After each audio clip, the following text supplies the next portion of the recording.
വണ്ടിപ്പെരിയാർ 62-ാം മൈലിൽ വീണ്ടും കാട്ടാന ആക്രമണം. സരസിൽ വീട്ടിൽ ശങ്കരൻ മീനാക്ഷി ദമ്പതികളുടെ ഒരേ ഏക്കറോളം വരുന്ന ഏലം കൃഷി കാട്ടാനക്കൂട്ടം നശിപ്പിച്ചു. രാത്രിയിൽ വീടിനുള്ളിൽ കിടന്നുറങ്ങാൻ കഴിയാത്ത സാഹചര്യമാണെന്ന് ദമ്പതികൾ പറയുന്നു.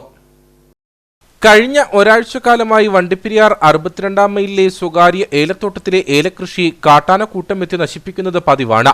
കഴിഞ്ഞ ദിവസം രാത്രി 10 മണിയോടെ 62-ാം മൈൽ സരസിൽ വീട്ടിൽ ശങ്കരൻ മീനാക്ഷി ദമ്പതികളുടെ ഒരേ ഏക്കറോളം വരുന്ന ഏലകൃഷിയാണ് കാട്ടാനക്കൂട്ടം നശിപ്പിച്ചത്. ഇതോടൊപ്പം വീടിന് മുറ്റത്ത് വരെ നിന്നിരുന്ന വാഴയും കാട്ടാന നശിപ്പിച്ചു. ഭീതിയോടെ വീടിനുള്ളിൽ കഴിയേണ്ട സാഹചര്യമാണ് നിലവിലെന്ന് മീനാക്ഷി പറയുന്നു. പെട്ടെന്ന് പടപടാന്ന് ഭയങ്കര സൗണ്ട് കേട്ടു. പെട്ടെന്ന് ലൈറ്റ് ഓഫ് ആയി പോയി. വരാന്തയിൽ ഇറങ്ങി നിന്ന് നോക്കുമ്പോഴത്തെ 3 ആന ഇവിടെ നിൽക്കുക.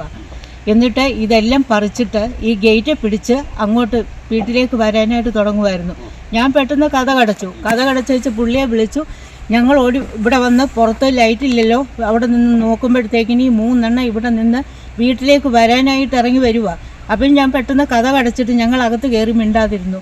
ഒരു 2 മണിക്കൂർ ഇവിടെ നിന്ന് നാശനഷ്ടങ്ങൾ ചെയ്ത് കഴിഞ്ഞിട്ട് അതുങ്ങൾ പോയി. ഇത് 3-ാമത്തെ 4-ാമത്തെ പ്രാവശ്യമാണ്. എത്രയോ ഏലം, നമ്മുടെ ഏലവും വേലി പേടിച്ചിട്ട് നമ്മൾക്ക് ഇവിടെ കിടന്നുറങ്ങണ്ട. കഴിഞ്ഞ ഒരാഴ്ചക്കാലമായി കാട്ടാന സ്ഥിരമായി ഇവിടെ എത്താറുണ്ട്. ഏലം, വാഴ, തെങ്ങ് തുടങ്ങിയ കൃഷികൾ നശിപ്പിക്കുന്നതും പതിവാണ്. അടിയന്തരമായി ബന്ധപ്പെട്ട ഉദ്യോഗസ്ഥർ വന്യമൃഗങ്ങൾ ജനവാസ മേഖലയിലേക്ക് ഇറങ്ങാതിരിക്കാനുള്ള നടപടി സ്വീകരിക്കണമെന്നും ആവശ്യമുയരുന്നുണ്ട്. ഇതിപ്പം 4-ാമത്തെ പ്രാവശ്യമാണ് ഇങ്ങനെ ഇവിടെ ഈ ഒരു ആനയിറക്കം എന്ന് പറയുന്നത്. അപ്പോൾ കഴിവുള്ളിടത്തോളം നമ്മൾ ആവശ്യമില്ലാതെ എന്തെങ്കിലും പറഞ്ഞു കഴിഞ്ഞിട്ട് കാര്യമില്ലല്ലോ എന്ന് വിചാരിച്ചാണ്. 1 ഏക്കർ സ്ഥലത്തോളം ഇപ്പം മോൻ്റെ കാഴ്ചപ്പാടിൽ തന്നെ ഉണ്ടല്ലോ, 1 ഏക്കർ സ്ഥലത്തോളം പോയി. ആകപ്പാടെ ഇത്രയും സ്ഥലമുണ്ട്, അത് മൊത്തം പോവുക എന്ന് പറഞ്ഞു കഴിഞ്ഞാൽ നമുക്ക് പ്രയാസമുണ്ട്. അതുപോലെ തന്നെ ഈ പോളിടെക്നിക്കിൽ പിള്ളേർ വരാൻ പോലും അവർ പാടുപെടുന്നു. അതുകൊണ്ട് ഇതിനൊരു ശാശ്വത പരിഹാരം അത് മാത്രമാണ് ആഗ്രഹിക്കുന്നത്. എല്ലാവരും വരുന്നു പോകുന്നു, പക്ഷേ അതിനൊരു തീരുമാനവും ആകുന്നില്ല. അതുകൊണ്ട് തന്നെയാണ് ഒരു പരാതി പറഞ്ഞിട്ട് കാര്യമില്ലാത്തതുകൊണ്ടാണ്. പറഞ്ഞ മനസ്സിലായി, വെട്ടോ ഇല്ല വെളിച്ചോ ഇല്ല. അപ്പോൾ ഇന്നലെ 10:20 ആയപ്പോൾ ഇവിടെ ആന വന്നു കഴിഞ്ഞിട്ടുണ്ടെങ്കിൽ ഞങ്ങൾ 2 പേരും എൻ്റെ ഭാര്യയുള്ള അവർക്ക് വയ്യാതിരിക്കുകയാണ്.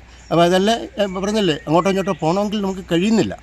കൃഷിദേഹണ്ഡങ്ങൾ നശിപ്പിച്ചു കഴിഞ്ഞാൽ വനംവകുപ്പ് ഉദ്യോഗസ്ഥർ സ്ഥലത്തെത്തി പരിശോധന നടത്തി മടങ്ങാറാണ് പതിവ്. വിഷയത്തിന് ശാശ്വത പരിഹാരം കാണാൻ അധികൃതർ നടപടി സ്വീകരിക്കണമെന്ന ആവശ്യമാണ് ശക്തമാകുന്നത്. അല്ലാത്തപക്ഷം കർഷകർ ഒത്തുചേർന്ന സമരപരിപാടികൾക്ക് നേതൃത്വം നൽകുമെന്നും ഇവർ മുന്നറിയിപ്പ് നൽകി.